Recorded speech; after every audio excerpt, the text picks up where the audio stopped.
शुरू करें। सभी पत्रकार बंधुओं को नमस्कार। आज की पत्रकार वार्ता ऑपरेशन सिंदूर, उसके पहले पहलगाम की घटना और उसके बाद सीज फायर का अनाउंसमेंट, इन मुद्दों पर बात करने के लिए बुलाई गई है। पूरा देश पहलगाम की घटना के बाद, जिसमें भारत के 25 और नेपाल के एक निर्दोष निहत्थे लोगों की आतंकवादियों ने गोली मार के हत्या कर दी, बहनों के माथे के सिंदूर उजाड़ दिए, 200 किलोमीटर हिंदुस्तान की धरती में पाकिस्तानी आतंकवादी आता है, पाकिस्तान के द्वारा पोषित फंडिंग किया हुआ आतंकवादी आता है, हमारे निर्दोष निहत्थे लोगों को मार के चला जाता है, बहनों के सिंदूर उजाड़ के चला जाता है।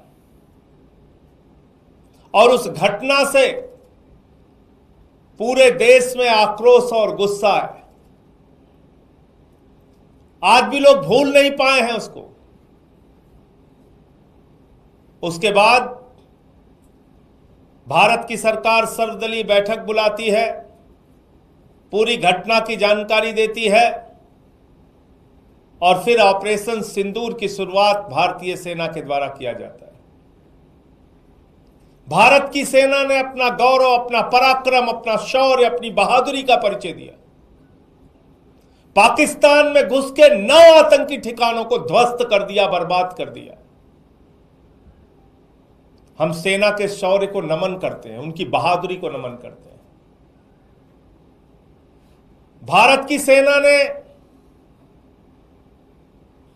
आतंकवादियों और आतंकवाद का समर्थन करने वाले उनके सहयोगियों को 100 से अधिक संख्या में मारा। यह जानकारी सर्वदलीय बैठक में सरकार के द्वारा दी गई। 100 से ज्यादा आतंकवादियों को, और यह भी बताया कि 21 आतंकवादी ठिकाने हैं। और सरकार ने कहा ऑपरेशन सिंदूर जारी है। मतलब साफ है, वो 21 के 21 ठिकाने ध्वस्त होंगे। वो जो आतंकवादी पाकिस्तान से आके हमारी बहनों के मांगों के सिंदूर उजाड़ के गए, उन आतंकवादियों का नाश होगा, उनको मारा जाएगा, उनको पकड़ा जाएगा। क्योंकि ऑपरेशन सिंदूर तो शुरू उस वजह से हुआ कि पहलगाम में आतंकवादी आते हैं, वो निर्दोष लोगों को मार के चले गए। लेकिन जब भारतीय सेना इतनी बहादुरी का परिचय दे रही थी, पाकिस्तान को उनके घर में घुस के मार रही थी, हमारे जो तकनीक का विस्तार है वो इतना प्रबल था कि हमने पाकिस्तान की तरफ से होने वाले ड्रोन अटैक्स को विफल किया, हवा में विफल किया, उनके एयरबेस सिस्टम को नष्ट किया, उनके ड्रोन्स को नष्ट किया। जब पाकिस्तान के द्वारा गुरुद्वारे पे हमला हुआ, राजौरी में हमारे एडीसी राजकुमार थापा जी की मृत्यु हो गई, हवालदार दिनेश शर्मा शहीद हो गए,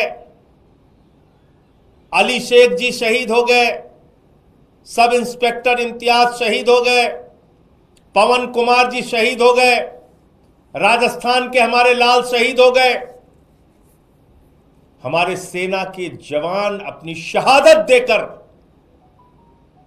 पाकिस्तानियों के आतंकवाद का मुकाबला कर रहे थे, पाकिस्तानियों के सेना के हर हमले का मुकाबला कर रहे थे। जब हमारे पास एक बड़ा मौका था भारतीय सेना के पास कि हम पीओके के ऊपर कब्जा कर सकते थे, वो पाक अधिकृत कश्मीर जहां पे आतंकवादी अड्डे हैं, जहां पे आतंकवादियों को पनाह दी जाती है, क्योंकि हम सब जानते हैं दुनिया का सबसे बड़ा आतंकवादी देश पाकिस्तान है। वहां हाफिज सईद, वहां मसूद अजहर, वहां ओसामा बिन लादेन भी था, आतंकवादियों के बड़े बड़े अड्डे।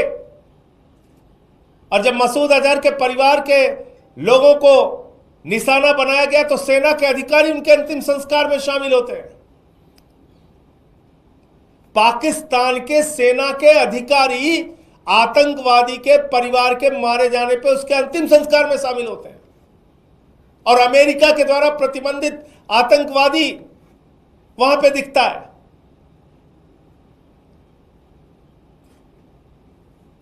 देश के लोगों के मन में एक सवाल है, बहुत बड़ा सवाल, कि जब भारतीय सेना अपने शौर्य और पराक्रम का परिचय दे रही थी, इतनी बहादुरी से पाकिस्तान की सेना का मुकाबला कर रही थी, आतंकवादी अड्डों को नष्ट कर रही थी, पाक ऑक्यूपाइड हम कश्मीर पे हम कब्जा कर सकते थे, हम बलूचिस्तान में जो असंतोष है उसके कारण बलूचिस्तान को उनसे अलग कर सकते थे, उसी तरीके से जिस तरह से 1971 में बांग्लादेश को हमने अलग किया, 2 टुकड़े किए पाकिस्तान के। ऐसे समय में अमेरिका आपके सीज फायर डिक्लेयर कर रहा है। देश के लोगों के मन में सवाल है कि क्या यह 140 करोड़ हिंदुस्तानियों के स्वाभिमान और सम्मान के साथ खिलवाड़ नहीं? क्या यह भारत की संप्रभुता के साथ खिलवाड़ नहीं? क्या भारत जो दुनिया का सबसे बड़ा लोकतंत्र है, उसके ऊपर अमेरिका की दादागिरी चलेगी? अमेरिका का दबाव चलेगा?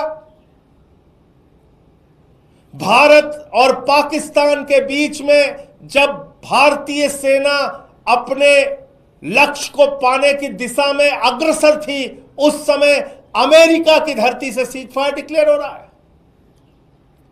अमेरिका का राष्ट्रपति ट्रंप सीज फायर डिक्लेयर कर रहा है, और उसके बाद सरकार उसको मान जाती है। सीज फायर की शर्तें क्या पता नहीं। सीज फायर में वो 4 आतंकवादी 5 आतंकवादी जो पाकिस्तान से आए पहलगाम में, जिन्होंने बहनों के सिंदूर उजाड़े, उनका क्या हुआ? उनके खिलाफ कार्रवाई कब और कैसे होगी? पूरा देश आपसे पूछना चाहता है प्रधानमंत्री नरेंद्र मोदी जी। भारत की संप्रभुता, भारत के स्वाभिमान और सम्मान के साथ खिलवाड़ करने की इजाजत किसी को नहीं है। भारत अपने फैसले लेने में सक्षम है, और देश के प्रधानमंत्री से लेके कोई भी मंत्री हो या बड़े बड़े पद पर बैठने वाले लोग संप्रभुता की रक्षा का शपथ लेते हैं। इसलिए मैं कहना चाहता हूं, ये भारत की संप्रभुता पर एक प्रहार है। जब 78 वर्षों में हमारा एक ही स्टैंड रहा कि दोनों देश आपस में तीसरे देश की मध्यस्थता के बगैर बातचीत और फैसला लेंगे, तो अमेरिका की मध्यस्थता कहां से आ गई? ट्रंप की मध्यस्थता कहां से आ गई? और वो ट्रंप कह रहा है भारत और पाकिस्तान दोनों महान देश हैं। वो पाकिस्तान को महान देश मानता है। मोदी जी, क्या आप पाकिस्तान को महान देश मानते हैं? वो आतंकवादियों को पनाह देने वाला देश, वो आप भी उसको महान देश मानते हैं क्या? वो दोनों देशों को शक्तिशाली देश मानता है ट्रंप। आप पाकिस्तान जिनके यहां खाने के लिए मोहताज है, उनको आप शक्तिशाली देश मानते हैं।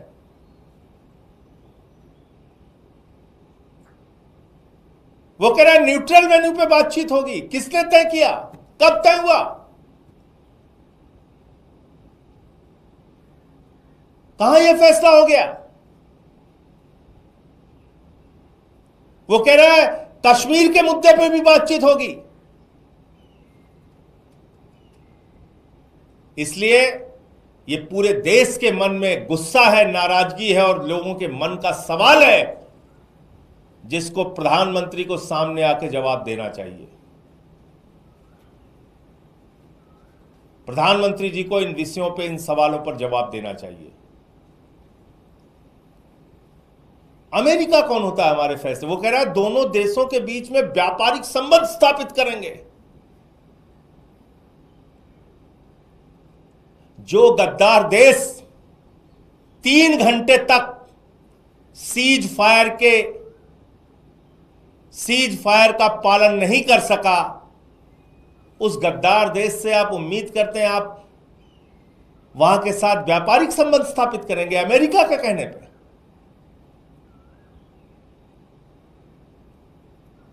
भारतीय सेना के गौरव को, भारतीय सेना की बहादुरी को, भारतीय सेना के पराक्रम को, भारतीय सेना के शौर्य को पूरा देश 140 करोड़ लोग सर झुका के नमन करते हैं। और जब हमारी सेना अपने लक्ष्य को प्राप्त करने के लिए, पीओके हासिल करने की दिशा में, बलूचिस्तान को अलग थलग करने की दिशा में आगे बढ़ रही थी, उस समय अमेरिका के कहने पे, ट्रंप के कहने पे ये सीज फायर किन परिस्थितियों में और किस दबाव में हुआ, पूरे देश को इस बात की जानकारी प्रधानमंत्री नरेंद्र मोदी जी को देनी चाहिए। और इसके लिए सर्वदलीय बैठक बुलाइए और पार्लियामेंट का स्पेशल सेशन बुलाइए, इन सवालों का जवाब दीजिए। मुझे इतनी बात कहनी थी। अगर आपका कोई प्रश्न हो आप पूछ सकते हैं।